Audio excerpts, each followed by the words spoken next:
파리올림픽 배드민턴 여자 단식 금메달리스트 안세영이 이번 달 출전하기로 했던 국제대회 2개를 모두 불참한다고 통보했는데, 표면적인 이유는 부상이지만 올림픽 금메달 직후 배드민턴 협회를 향해 했던 비판이 논란으로 커지면서 부담을 느꼈고, 자신의 폭로에 대한 협회와 체육회의 반응에 환멸을 느껴서 제대로 보여주겠다는 안세영의 도끼가 아닐까 싶은데요.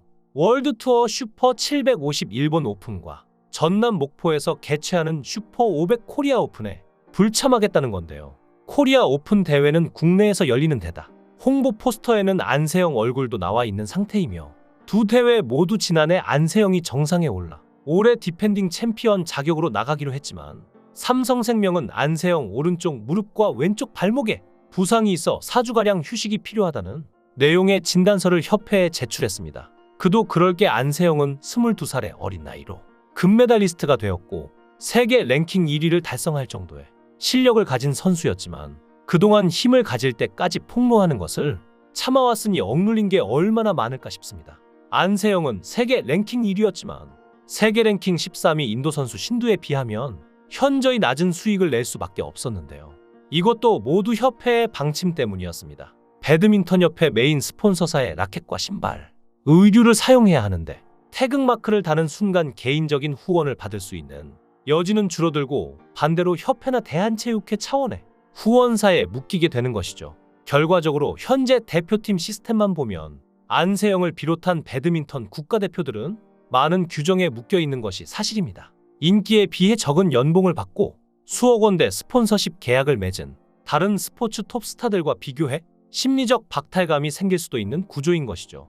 포브스에 따르면 신두는 지난해 710만 달러, 약 97억 원을 벌어들여 미국 체조 스타 시몬 바일스와 함께 세계에서 가장 수입이 높은 여성 선수 16위에 올죠. 특히 신두의 상금은 10만 달러, 약 1억 3천만 원에 불과했지만 상금 외의 수입이 700만 달러, 약 96억 원에 달했으니 차이가 느껴지실 겁니다. 하지만 협회 측은 할 수 있는 만큼 지원했고, 지원이 소홀했다고 생각하지 않는다며 눈높이가 다른 것 같다고 말했는데요. 심지어 안세영이 손흥민, 김연아에 맞춰진 눈높이가 기준이면 부족하다고 생각할 수밖에 없지 않겠냐고 협회 선수를 감싸기보다 타 종목 선수와 비교하며 급을 나누는 발언을 했습니다. 애초에 타 종목 선수와 비교하는 발언을 협회 측에서 했다는 게 믿어지지 않는데요. 협회의 말만 보면 안세영이 마치 돈 때문에 협회에 반기를 든 것으로 보이지만, 안세영이 협회를 폭로하게 된 것은 선수 생명을 오래 이어나가기 위해서였습니다. 안세영이 언급한 선수 보호의 핵심은 결국 낡은 시스템의 개선 필요성인데, 같은 선수인 타이찌잉은 국제대회에 전담 트레이너 2명과 코치 1명을 대동했고, 천이페이도 이번 대회에 트레이너 2명을 데려왔는데, 이제껏 우리 대표팀 운영은 국제대회 성적이 상대적으로 좋은 복식 위주였기에 경기력 관리를 위해 개인 트레이너를 쓰고 싶다는 의견을 여러 차례 냈지만 받아들여지지 않았다며 시스템 개선을 촉구했습니다. 또한 선수 육성과 훈련 방식이 단식, 복식별로 달라져야 한다는 점이었는데요. 단식과 복식은 엄연히 다르고 다른 체제에서 운동해야 한다고 생각한다면서 감독과 코치가 나뉘어야 하고, 훈련 방식도 각각 체계적으로 구분돼야 하는데, 단식 선수들은 개개인 스타일이 다른데 그걸 한 방향으로만 가려고 하니까 어려움이 많지 않나 싶다고 지적했죠.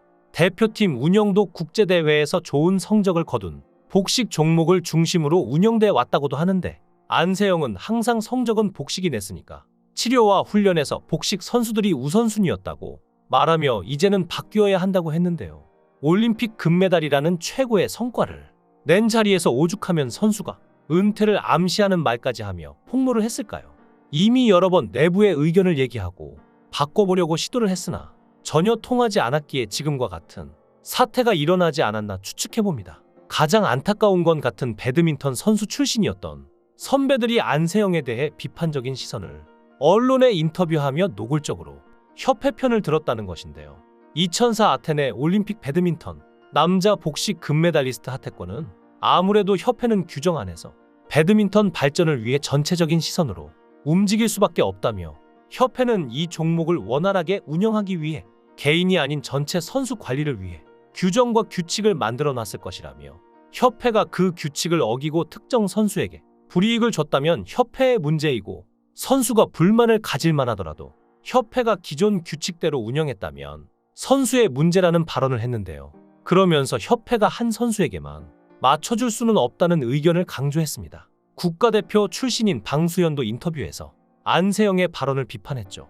사실 어떻게 보면 모든 선수들이 부상을 가지고 대회에 나갈 수밖에 없고 본인도 수술을 권유받았지만 수술하고 선수가 다시 회복하고 경기에 나가는 게 쉽지 않기 때문에 훈련으로 만회하면서 시합을 나갔다는데요. 안세영이 선수로서는 1년도 안 남은 올림픽 준비를 해야 되는데 부담이 많이 됐을 것이라고 생각하지만 협회에서 부상 대처를 잘못했다, 대표팀에서 그랬다고 발언한 것에 대해서는 이해할 수 없다는 반응을 보였습니다. 그러면서 본인이 혼자 금메달을 딴 게 아니라 안세영 선수를 위해서 감독 코치들도 대표팀에 들어가서 같이 훈련을 한 것이고 그 밑에 후보 선수들이 그만큼 파트너를 해줬으니 협회의 시스템 문제가 있는 것이 사실이면 개선을 하면 된다면서 안세영이 성급하게 인터뷰를 했다고 비판 아닌 비판을 한 것입니다. 게다가 협회에서 안세영 선수가 유망주였기 때문에 어려서부터 지원이 갔고 지금의 안세영 선수가 된 것이라 생각하는데 이 상황에 와서 협회한테 은퇴는 아니지만 같이 갈 수 없겠다는 것을 공식적으로 올림픽 금메달을 따자마자 기쁜 와중에 말했다는 게 안타깝기도 하고 실망스럽기도 하다고까지 말했죠.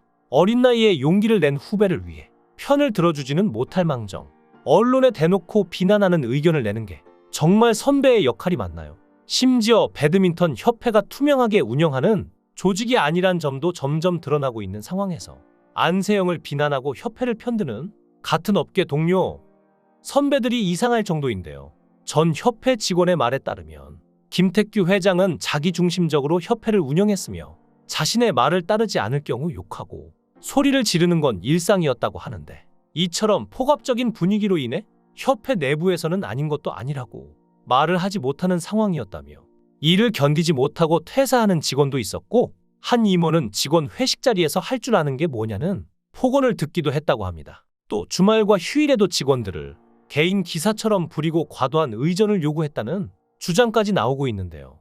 서울 송파구 협회 사무실이 아닌 본인의 거처와 회사가 있는 충남 서산까지 협회 직원을 주 2회 불러 업무를 처리하고 주말과 휴일에도 직원을 개인 기사처럼 부렸다고 합니다. 한 직원은 주말 전라남도에서 오전 11시 열리는 생활체육대회에 참석하면서 서울의 직원을 서산으로 불러 이동했고 평일 휴일 가리지 않고 개인 기사처럼 부리기도 했다며 하루에 1000km를 운전한 것 같다고 토로한 직원도 있었다고 말할 정도였는데요. 협회를 마치 개인 사업체처럼 운영하고 직원들에게 갑질하며 자신의 지위를 이용한 배드민턴 협회 회장이 선수들을 위해 얼마나 노력을 했을지는 안 봐도 뻔하겠죠. 역시나 선수들에게도 갑질을 한 정황이 드러났는데요. 심지어 배드민턴 협회로부터 제출받은 국가대표 운영 지침에 따르면 협회는 배드민턴 국가대표 선수에게 선수촌 내외 생활과 훈련 중 지도자의 지시와 명령에 복종해야 하는 임무를 부과하고 있습니다.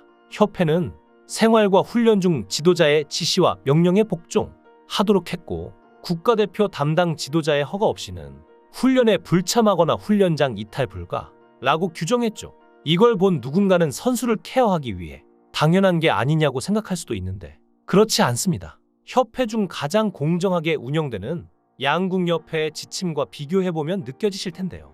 양궁협회는 국가대표 선수가 따라야 할 지도자의 지시를 경기력 향상을 위한 지시, 정당한 인권 및 안전보호를 위한 지시로 한정하고 있는 것을 볼 수 있죠. 생활과 훈련 중이라는 조건이 있으나 조건을 만족한다면 지도자의 어떠한 부당한 지시라도 따라야 하도록 악용할 수 있는 가능성이 다분한 부분이고 상명하복이 엄격한 군인의 명령 복종 의무도 상관의 직무상 명령이라고 한정되어 있는데 국가대표 선수가 훈련뿐만 아니라 생활 중에도 지도자의 지시와 명령에 복종해야 한다는 것은 거의 노예계약이나 다름없다는 의견이 나오고 있습니다.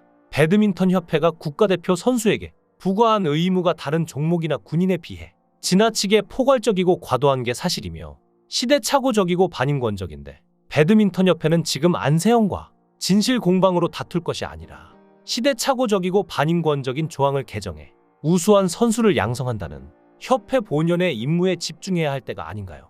부디 배드민턴 협회 및 업계가 오직 선수만을 위한 운영을 했으면 좋겠고 협회의 역할이 무엇인지 잘 생각해 보길 바랍니다. 선수가 있기에 협회가 있을 수 있다는 점 잊지 말아야 할 것입니다. 안세영 선수를 응원합니다. 여러분의 생각은 어떠신가요? 댓글로 여러분의 생각을 달아주시면 감사하겠습니다. 구독과 좋아요 부탁드립니다. 강산TV였습니다.